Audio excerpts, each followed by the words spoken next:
Hello बच्चों, let's read this question. The question says when an object is placed symmetrically between two plane mirrors inclined at angle 45 degree.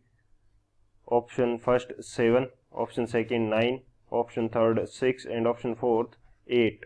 तो इस question के अंदर हमसे पूछ रखा है कि जब एक ऑब्जेक्ट जो है वो सिमेट्रिकली प्लेस है प्लेन मिरर्स के बीच में और प्लेन मिरर्स के बीच का एंगल 45 डिग्री है, तो नंबर ऑफ इमेज कितना होगा. तो बात करते हैं हम लोग की कंसेप्ट की यदि बात की जाए इस की कंसेप्ट, तो क्या की कंसेप्ट होगा. हम बात करते हैं number of images by plane mirror. Number of images by plane mirror. जब हमारे पास दो प्लेन मिरर किसी एंगल पे रखे हुए हैं तो उससे कितनी इमेजेस बनेंगी, उसके नंबर का जो फॉर्मूला है वो किस प्रकार से, या इमेजेस का नंबर किस प्रकार से फाइंड आउट करते हैं वो देखते हैं. तो हमारे पास फॉर्मूला क्या रहेगा, n is equal to 360 degree upon theta minus 1.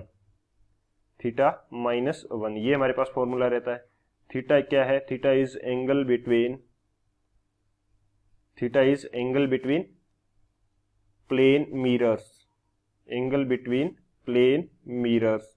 और n क्या है, नंबर ऑफ इमेज है.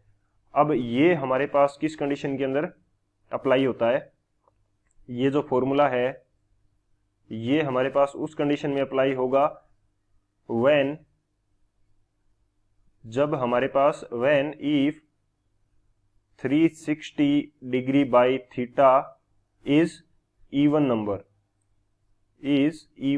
यदि ये इवन नंबर है तब ये हमारे पास फॉर्मूला क्या होगा, अप्लाई होगा. तो बात करते हैं हम लोग सॉल्यूशन की. ये हमारा मेन की कंसेप्ट हो जाएगा. सॉल्यूशन की यदि बात की जाए तो सॉल्यूशन हमारे पास क्या होगा, हमें n की वैल्यू फाइंड आउट करनी है. तो सबसे पहले तो देखते हैं कि 360 अपॉन थीटा की वैल्यू क्या आती है, इवन आती है या ओड आती है. इवन के लिए हमने देख लिया, इवन के लिए ये फॉर्मूला अप्लाई होगा. यदि हमारे पास 360 बाई थीटा की वैल्यू क्या आ जाती है, ओड आ जाती है, ओड यदि वैल्यू आती है हमारे पास, तो जो n का फॉर्मूला है वो क्या रहेगा, तो हमारे पास फॉर्मूला रहेगा 360 अपॉन थीटा. जब हमारे पास क्या आती है, ओड आती है, तो पहले सबसे पहले ये चेक कर लेते हैं कि 360 अपॉन थीटा में कितना गिवन है, 45. तो इसकी वैल्यू कितनी आएगी हमारे पास, ये हमारे पास आ जाएगी 8. ये कितनी आ गई, 8 आ गई, जो कि हमारे पास क्या है, इवन नंबर है. इवन नंबर है तो हम ये वाला फॉर्मूला अप्लाई करेंगे ऊपर वाला. तो n is equal to 360 upon theta की वैल्यू कितनी है, ये 8 माइनस 1, यानी कि नंबर ऑफ इमेजेस कितनी बनेगी, 7 इमेजेस हमारे पास बनेगी. नंबर ऑफ इमेजेस कितना बनेगा, 7 बनेगा. यदि 360 बाई थीटा ओड आ जाता तो हमारे पास कितना बनता, जितना 360 बाई थीटा की वैल्यू आ रही है उतनी इमेजेस बनती. लेकिन यदि हमारे पास इवन आ रहा है तो उससे एक कम बनेगी. तो कौन सा ऑप्शन करेक्ट हो जाएगा हमारे पास, जो ऑप्शन ए है 7 वो हमारा करेक्ट होगा. So option A is the final answer. I hope you understood it well. Best of luck. Thank you.